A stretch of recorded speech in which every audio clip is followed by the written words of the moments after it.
Hey guys, what's up? Welcome to another video episode of ShoutMeLoud. I'm your host Agrawal, and today's video is for all the bloggers, all the content writers. This is going to be very interesting. So let me ask you one simple question. What is the ideal length of an article? Is it 500 words? Is it 800 words? Is it 1500 words? Or is it 3000 words? What is the ideal length of an article?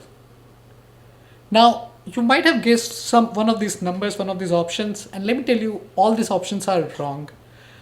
The goal of any article is number one, to add a lot of value to the readers, of course, and the second thing, you should be able to rank on the first page. So the number of words should be determined based on the data and not just based on the hunch. And in this video, I'm going to show you how you can exactly do that. So with that, let's move ahead. Let's learn something new. All right, guys. So here is how it works. So the very first step is to find the keyword. So for this, you need to do keyword research. If you don't know how to do keyword research, there is a good guide on ShoutMeLoud about keyword research. Do read that. I will leave the link of that in the description. In fact, you can find all the links that I'm talking about in this article, in this video, in the description itself. So do check out the description and just use them. All right. So in this case, I've identified two keywords. One is on-page SEO, and another one is best webinar software. Now these are the two keywords. Let's stick to the best webinar software, right? Now this one has monthly searches of 1300, which is pretty good. And what we need to do is we need to determine what is the ideal word limit that this article should have. Now for this, we are going to use some SEO tools. There are many actually. There is SEMRush, which has a tool called SEO Writing Assistant. Then there is Phrase, which is what I'm going to show you today. It's a new tool and pretty amazing to use.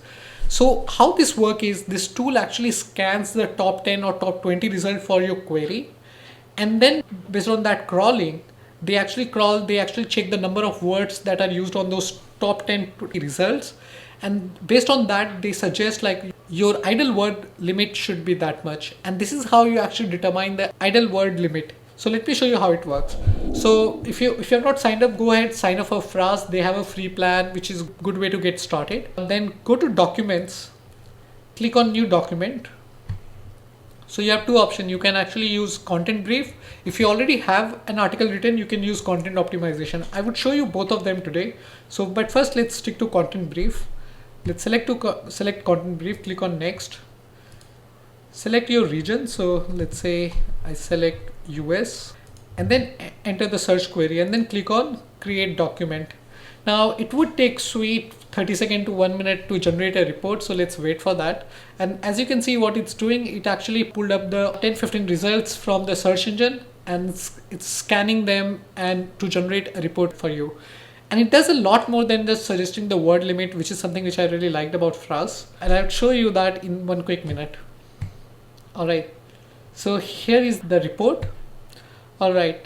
So average source length is about 2300 word. So now when you're writing an article about targeting this keyword, your word limit should be around this range. You can go a little up, you can be a little down. That's completely okay. But you should definitely focus somewhere close to 2300 words for sure. All right, so that's how you determine the average source length, and that should be your word limit. Now you can do that with the SEMRush. SEMRush has an SEO writing assistant tool. You can use that. I would probably show you that in some upcoming video. Now let me go back and let me show you something pretty cool, okay? So now let's click on content optimization, click on next. Then select our country, enter the search query.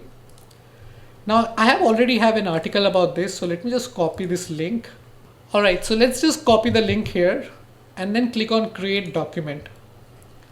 Now what's happening now is, apart from scanning all the top result, it is also scanning your own content and it will find those gaps, those topics which you have not covered. And apart from, when you talk about increasing the length, how do you do that? So you need to add only meaningful stuff. And the good way is you scan the top 10, top 15 results which are already ranking on Google, see what they have covered and what you have missed out on. And then you kind of start adding those stuff on the article. So as you can see, my word length was about 1300 words.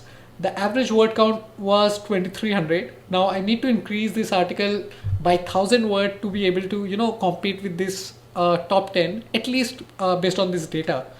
But the question is what kind of topic I can add. So this is where this come into the picture. As you can see, like there are certain words like visual branding has been mentioned 5 times per source across one source. Now let's see this one. I want to see like, okay, so this one, 7 sources have mentioned about lead generation and I have mentioned about 0. So according to this data, the lead generation is an important word that should be in the article. So I need to find a way to incorporate that. That is one way. Then another way is I can click on headings and I can quickly see what all other people have covered. And then I can figure out, oh God, I haven't mentioned about anything about lead generation. I have actually not talked about what are the benefit of using webinar platform. So now I have a complete area that I can cover, and that will also take care of my requirement of that's the 1,000 missing word can be completed from here. So guys, exactly that's how you determine the word length of any article. A lot of people say like, do 700 word, do 1,000 word. That works in some scenario, in some cases when you're not talking about topic which is not very competitive, but when you are in a competitive field, well, you should definitely take help of data. That is going to be really helpful. With that guys, I hope it adds some value to your knowledge. I will see you in the next video. Bye bye. This is Harsh.